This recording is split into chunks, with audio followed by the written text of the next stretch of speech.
4월 17일 월요일입니다.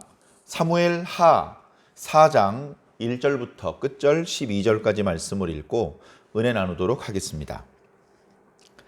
사울의 아들 이스보셋은 아브넬이 헤브론에서 죽었다 함을 듣고 손에 맥이 풀렸고 온 이스라엘이 놀라니라.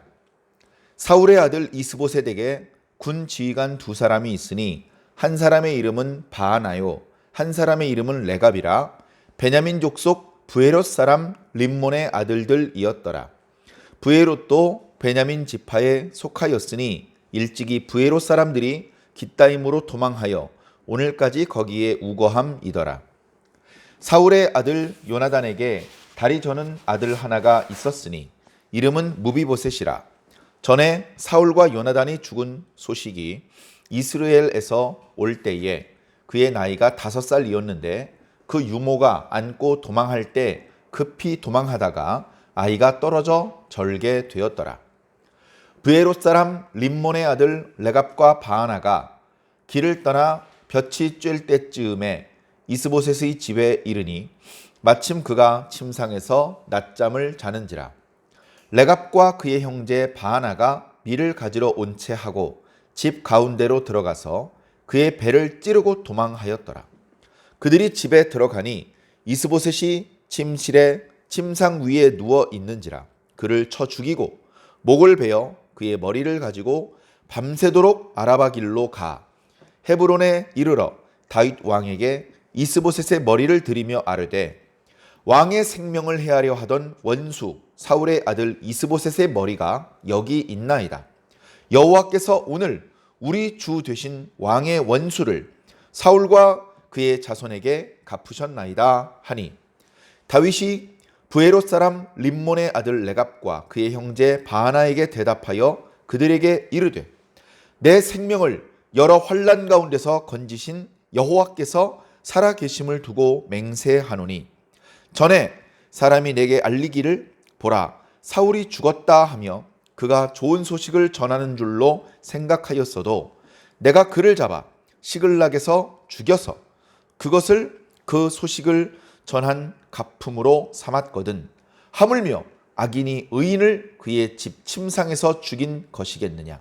그런즉 내가 악인의 피 흘린 죄를 너희에게 갚아서 너희를 이 땅에서 없이 하지 아니하겠느냐 하고 청년들에게 명령하매 곧 그들을 죽이고 수족을 베어 브에롯 못가에 매달고 이스보셋의 머리를 가져다가 헤브론에서 아브넬의 무덤에 매장하였더라.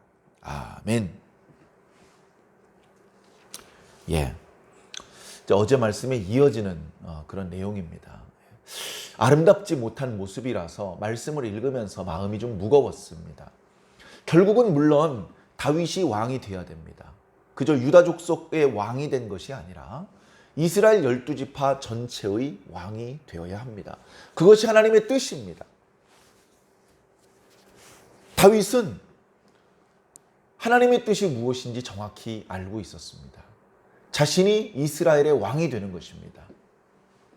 왕이라기보다는 참 왕이신 하나님이 계시기 때문에 그 왕의 소유인 이 이스라엘 사람들을 잘 돌봐주는 것이 자신의 사명이라는 것을 분명히 알고 있었습니다.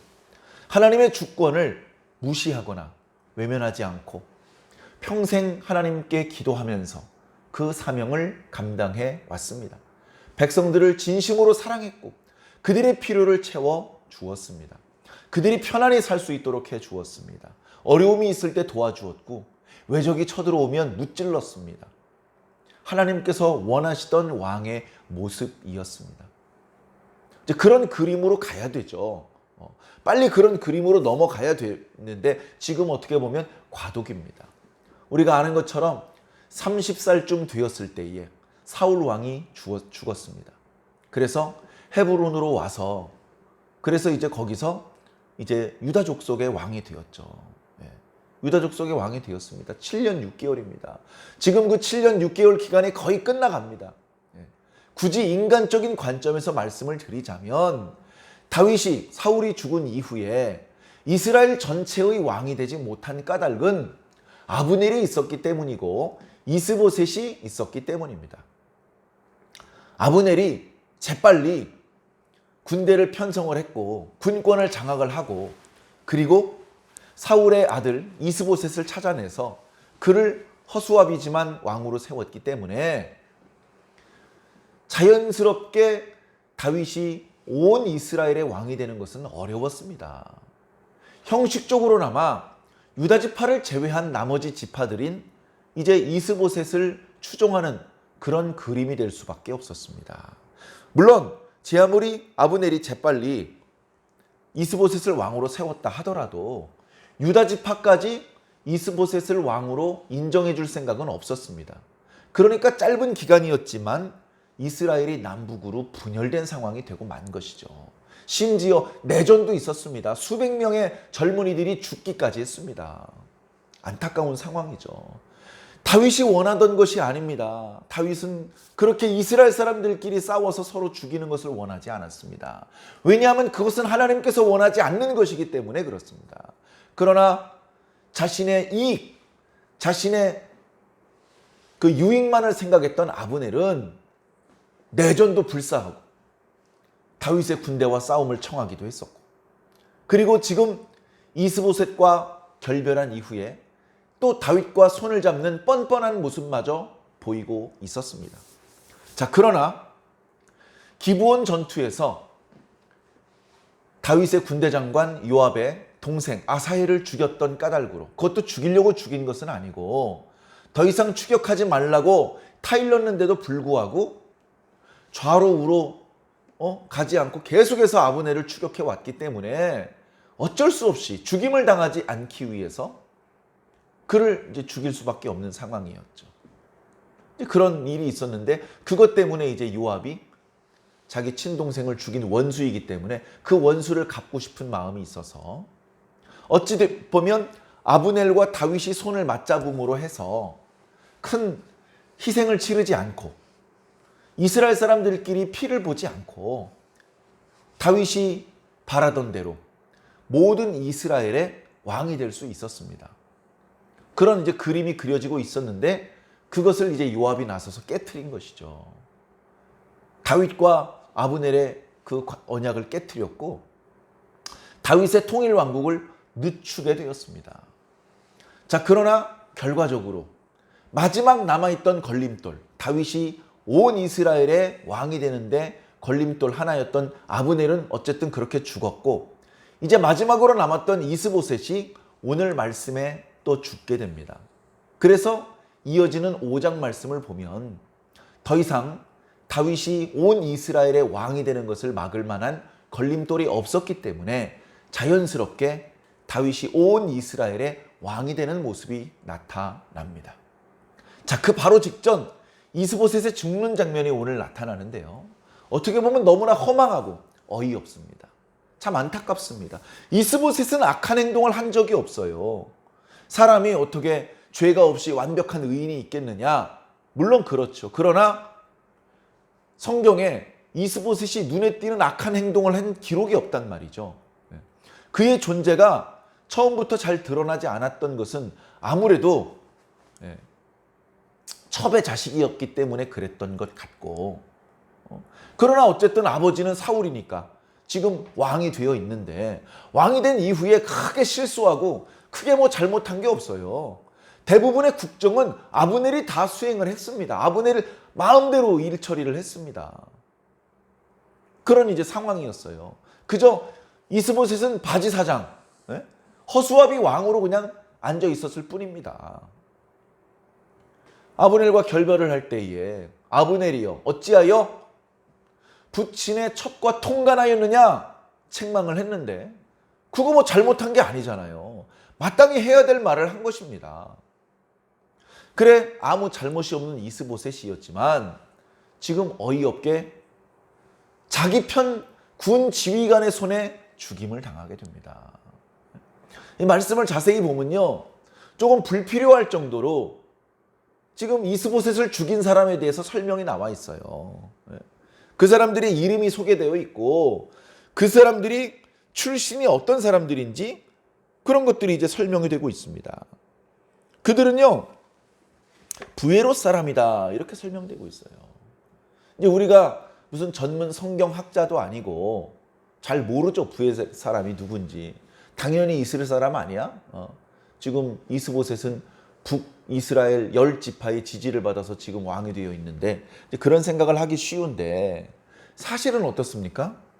북이스라엘 사람들이 아브넬이 두려워서 이스보셋을 지지한다고는 했지만 정작 전투가 벌어지면 군인을 보내지 않습니다.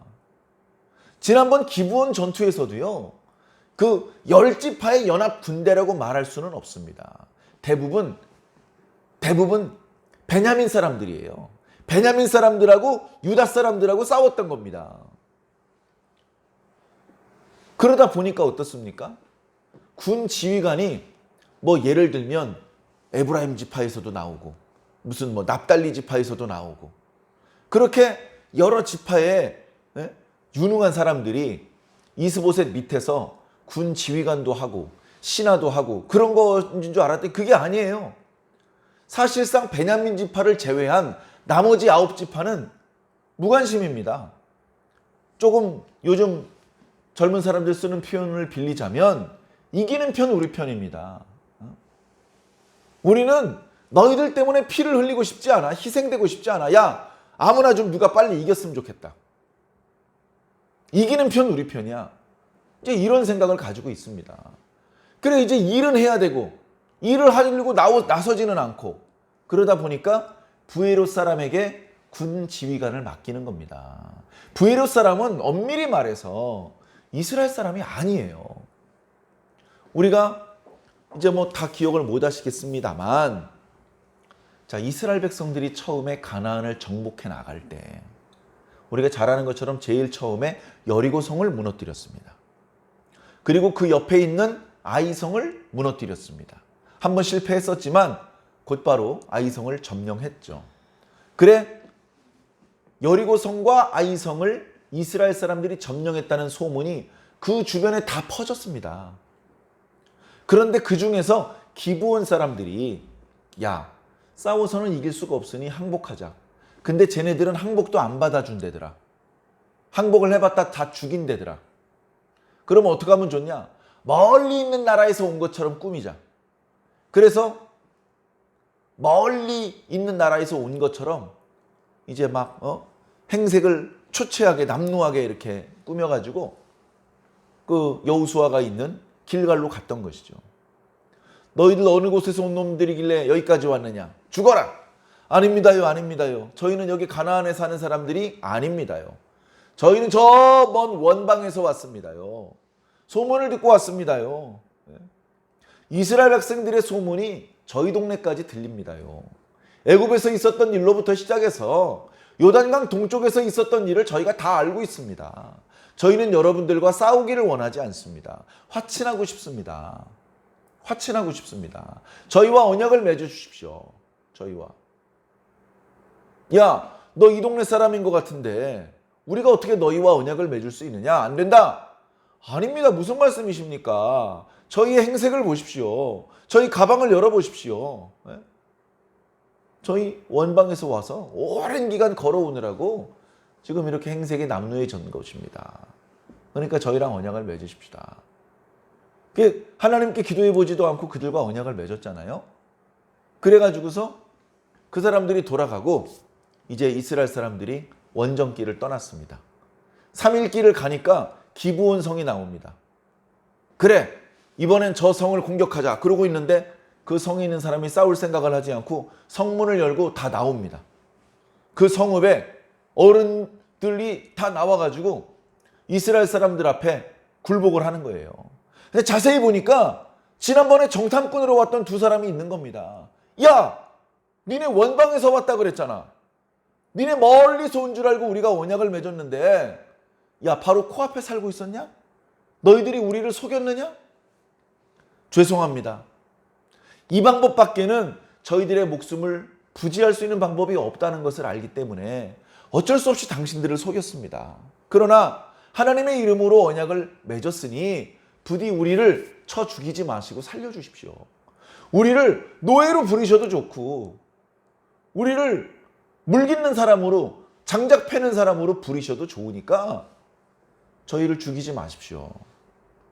그렇게 이제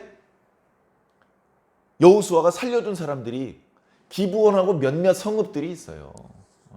근데 그 중에 한 성읍이 브에롯입니다.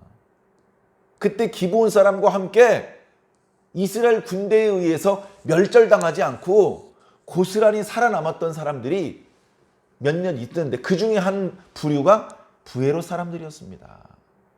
그러니까 처음에 그들은 이제 이스라엘 사람들에게 종처럼 장작 패고 물 깃는 사람이 되었겠죠.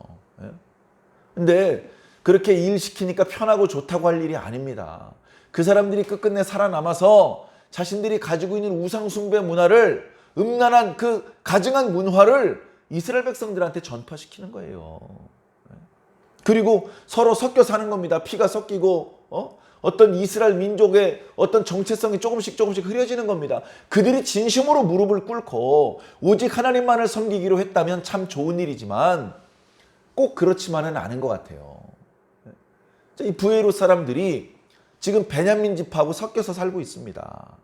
그래서 이제는 그들도 베냐민 사람으로 취급을 받고 있다. 이제 그런 설명을 하고 있는 거예요. 그러나 엄밀하게 말하면 그들은 이스라엘 사람이 아니고 가나안 사람입니다. 물론 여호수아가 그들을 살려준 때로부터 지금 벌써 400년이 훨씬 넘는 시간이 흘렀습니다. 엄청나게 많은 시간이 흐른 것이죠. 자, 그랬는데 북쪽의 9개 지파가 별로 협조를 해주지 않는 통에 이제 이스보셋의 진영에서는 브에롯 사람이라도 등용을 해서 군 지휘관을 삼을 수밖에 없었습니다. 자, 그런 상황에 소문이 들리는 거예요.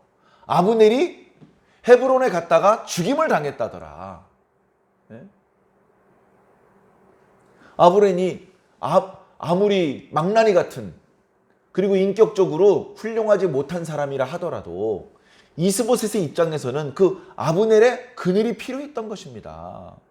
아브넬의 어떤 군사력이 필요했습니다. 그런 상황에 자신을 보호해 주어야 될 아브넬이 허망하게 죽어버렸기 때문에 오늘 말씀 1절에도 보면 이스보셋의 손에 맥이 풀렸다. 힘이 빠지는 것이죠. 야, 이거 큰일 났다. 더 이상 나를 지켜줄 보호막이 없구나. 그리고 그 소문이 북이스라엘 10개 지파에 두루 퍼졌습니다. 깜짝 놀랐습니다. 아니 그래도 유다 지파가 좀 덩치가 크기는 해도 이스라엘 10지파가 더 힘이 셀 줄 알았는데 어떻게 돌아가는 모양새가 이스보셋은 점점 약해지고 다윗은 점점 강해지는구나. 그러다가 이스보셋이 의지하던 아브넬이 다윗의 진영에서 죽었구나. 소문을 들어보니까 다윗이 죽인 것은 아니고 그의 군대 장관 요압이 죽인 거라고는 하지만 아이고 이러나 저러나 이스보셋하고 이제 북왕국 10개 지파를 지켜줄 사람이 없네 하면서 모든 이스라엘 사람들이 깜짝 놀랐죠. 자, 그러던 상황에 이스보셋의 군 지휘관 중에서 이 두 사람이 엉뚱한 생각을 품은 것입니다. 야, 안 되겠다. 아브넬 장군도 없는 마당에 우리들끼리 이스보셋을 지킬 수가 없다. 우리 싸워봤자 지는 전쟁에 참여해가지고 괜히 전쟁하다 죽고 또 상대방에 사로잡혀가지고 처형당하고 그렇게 비참한 최후를 맞이하느니 배반을 하자. 우리가 그동안 왕으로 떠받듣던 이스보셋을 죽인 다음에 그 이스보셋의 머리통을 들고 다윗 앞에 가면 상을 줄 것이다. 이스라엘 사람이라면 그렇게 생각 안 했을 텐데 이 사람들이 이방인 출신이다 보니까 가나안 사람 출신이다 보니까 그런 세속적인 생각을 한 것입니다. 나름대로는 잔꾀를 부린 것이죠. 그래가지고 이제 이스보셋이 있는 대로 갑니다. 왕궁이라고 하기에는 좀 이스보셋이 거하는 집으로 가는 것이죠. 그래서 넌 뭔데 왔느냐? 혹시 누가 물어보면 우리 부대에 밀이 떨어져서 밀을 좀 받으러 왔습니다. 군량미 받으러 왔습니다. 그렇게 이제 밀을 받으러 온 척하고 이스보셋이 거처하는 집으로까지 들어온 거예요. 들어와 보니까 그때가 해가 쨍쨍 내리쬐을 때입니다. 그때는 이렇게 여행을 다니기도 어렵고 작업을 하기도 전투를 하기도 어려워요. 그 시간에는 대부분 그 뜨거운 태양이 지나가기를 기다립니다. 집에 있는 사람은 다 낮잠 자는 시간이죠. 아주 더운 지방은 공식적으로 이렇게 낮잠 자는 시간이 있다고 합니다.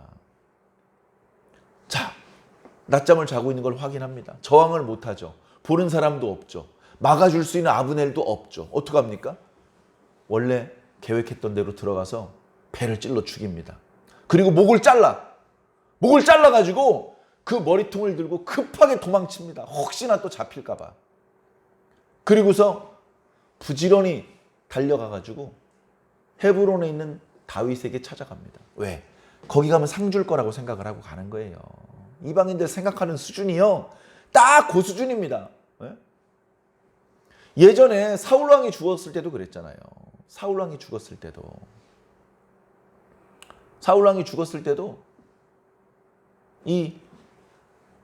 그의 왕관하고 팔찌를 벗겨가지고 아말렉 사람이 다윗을 찾아왔습니다. 상 받을 줄 알고 그냥 그 왕관하고 팔찌 가지고 도망갔으면 차라리 그 팔찌 팔아가지고 좀 넉넉하게 살았을지 모르겠는데 더 큰 상을 욕심부리다가 다윗에게 왔다가 목이 떨어져 죽었어요.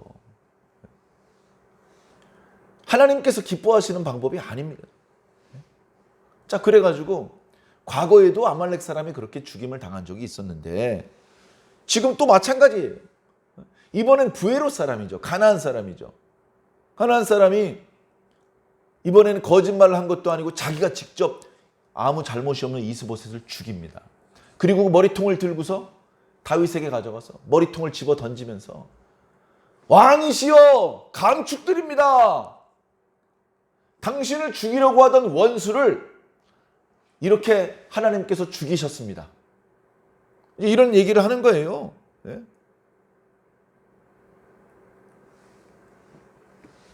왕의 생명을 해하려 하던 원수 사울의 아들 이스보셋의 머리가 여기 있습니다. 여호와께서 오늘 우리 주 되신 왕의 원수를 사울과 그의 자손에게 갚으셨습니다. 이렇게 얘기를 합니다. 다윗이 보고서 하나도 기쁘질 않아요. 하나도 기쁘지. 하나님께서 내 원수를 갚으신 게 아니라 너희들이 그냥 악한 행동을 한 거야. 내가 수도 없이 죽을 뻔했던 나를 구원해 주신 하나님의 이름을 걸고 맹세한다. 다윗이 이렇게까지 맹세 안 하거든요. 화가 많이 났어요. 내 목숨을 구원해 주시는 분은 너희들이 아니고 하나님이셨어. 그 하나님의 이름을 두고 맹세하는데 예전에도 사울의 죽임을 알리면 상을 받을 줄 알고 왔던 사람이 있었다가 내가 그를 죽였는데 너희들은 소식을 전할 뿐 아니라 직접 이스보셋을 죽인 놈들이다. 악인이 의인을 죽인 것이다. 거기 그 두 사람을 악인으로 억울하게 죽임을 당한 이스보셋을 의인으로 표현하고 있습니다. 너희들이 이 악을 저질렀으니 내가 너희를 죽여서 이 악을 없이 하지 아니하겠느냐. 여봐라! 여기 두 놈을 당장 죽여라! 그래서 죽은 거예요. 상 받을 줄 알고 밤새도록 뛰어왔는데 오자마자 죽습니다. 그리고 그들이 가져온 이스보셋의 머리는 얼마 전에 장사를 지냈던 아브넬의 무덤에 같이 매장해 줍니다. 생전에는 결별을 하고 했지만 그러나 결국 같은 무덤에 이제 매장을 해주는 것이죠. 다윗이 그런 거 보면요 의로워요. 어떤 사람은요 다윗은 고도의 정치 기술자다. 백성들의 민심을 얻기 위해서 한마디 한마디 행동거지 하나하나 할 때마다 아주 생각을 많이 해서 가장 유리한 그런 말을 하고 그런 행동을 한 것이다. 그렇게 말하는 사람도 있더라고요. 진심으로 백성을 사랑한 건 아닌데 백성의 지지를 얻기 위해서 그런 행동을 했다. 참 정치적인 사람이다. 그렇게 말하는 사람도 있더라고요. 그런데 그렇게 진심으로는 사랑하지 않으면서 사랑하는 척하는 것은요 오래가지 못합니다. 결국 진심이 그렇지 않다는 것이 들통납니다. 그러면 사람들이 그동안 몇 번 속아주었다가 너 원래는 우리를 사랑하는 게 아니었구나. 그렇게 다윗의 진짜 마음을 알게 되면 그 배신감이 더 커지는 거죠. 근데 다윗은요, 한결같아요. 한결같아. 왜 이렇게 일관성 있게 한결같은 모습을 보이느냐? 진심이기 때문에 그렇습니다. 다윗은 진심으로 유다 백성들뿐 아니고 모든 이스라엘 백성들을 사랑했어요. 하나님께서 모든 이스라엘 백성들을 사랑한다는 걸 알았고, 그 하나님께서 자신을 왕으로 세워서 그 모든 이스라엘 백성들을 돌봐주라고 말씀하신 것을 알았기 때문에 그들이 더러는 실수를 하고 더러는 배반을 하고 더러는 다윗을 힘들게 할 때도 있지만, 그러나 다윗은 그런 것에 연연하지 않고 하나님께서 이스라엘 백성을 바라보시는 자비의 눈빛으로 그들을 보았던 것입니다. 이스보셋이 자신과 대척점에 있었어요. 경쟁 관계에 있었어요. 이스보셋 때문에 통일 왕국의 이스라엘의 왕이 될 수 없었어요. 그런데도 불구하고 이스보셋을 미워하고 원수라고 생각하지 않았어요. 먼저 달려가서 싸움을 걸지 않았어요. 그저 하나님의 때를 기다렸어요. 이게 신앙인의 모습이고 이게 다윗의 진심입니다. 이스보셋 쪽에 있었던 사람들이 스스로 자중질환에 빠지고 자멸했던 것입니다. 하나님의 뜻, 다윗은 그걸 쫓아갔어요. 야, 이거 어떡하지? 하나님의 뜻을 쫓아갈까 지금? 아니면 지금 잠깐 옆길로 빠졌다가 다시 나중에 돌아올까? 이런 거 계산하지 않아요. 사람이 그렇게 간사하고 복잡하지 않습니다. 하나님의 뜻이 뭐야? 이쪽이야? 이쪽으로 가! 뭐 길게 생각할 것 없어요. 하나님의 뜻이 어떠한지 여쭈어 보아서 하나님께서 답을 주셨으면 앞뒤 가리지 않고 계산해 보지 않고 그냥 가는 겁니다. 다윗은 평생을 그렇게 살았어요. 그렇게 이것저것 계산해 보지 않고 하나님께서 말씀하신 대로 움직이는 것이 이게 지혜입니다. 지혜. 여기 부에롯 사람들이 이스보셋을 죽이고 그 머리통을 들고 다윗에게 가면 상을 받을 것을 기대했던 것은요, 이건 지혜가 아니고 잔꾀예요. 잔꾀. 오늘 말씀은 악인의 잔꾀가 의인의 지혜 앞에서 처참히 무너지는 모습을 보여주는 겁니다. 부에롯 사람의 잔꾀가 다윗의 지혜 앞에서 아무 힘을 발휘하지 못합니다. 우리가 돈은 없고 세상적인 지식도 부족한 게 많죠. 우리 하나님의 백성들이 세상에서는 부족한 게 많습니다. 그러나 세상의 그 잔꾀를 추구하면서 살지 말고 하나님께서 주시는 지혜를 추구하면서 살았으면 좋겠습니다. 비등비등한 것 같고 때로는 하나님의 지혜를 따라가는 사람들이 손해를 보는 것 같아요. 그러나 최후에 하나님의 지혜를 잡고 그 하나님의 지혜대로 사는 사람들이 승리하게 된다는 것을 오늘 말씀을 통해서 분명히 깨달으시기를 부탁을 드립니다. 그래서 우리가 일상을 살면서 세상의 잔꾀의 방법을 알아요. 거짓말할 줄 몰라서 안 하는 게 아니에요. 새치기 할 줄 몰라서 안 하는 게 아니에요. 그러나 그보다 더 온전한, 아름다운, 올바른 하나님의 방법을 우리가 안다면, 하나님의 뜻을 안다면 그 하나님의 뜻을 따라가는 것이에요. 그것이 지혜입니다. 세상적인 관점에서는 그것이 어리석어 보이지만 믿음의 관점에서는 가장 지혜로운 방법이에요. 우리는 항상 하나님의 백성답게 하나님의 말씀을 따라가고 하나님의 지혜대로 살아야 될 줄로 믿습니다. 이번 한 주간도 그렇게 하나님의 지혜를 따라 살면서 최후에는 웃고 최후에는 승리하는 그런 저와 여러분들이 꼭 되기를 예수님 이름으로 간절히 축원합니다. 아멘.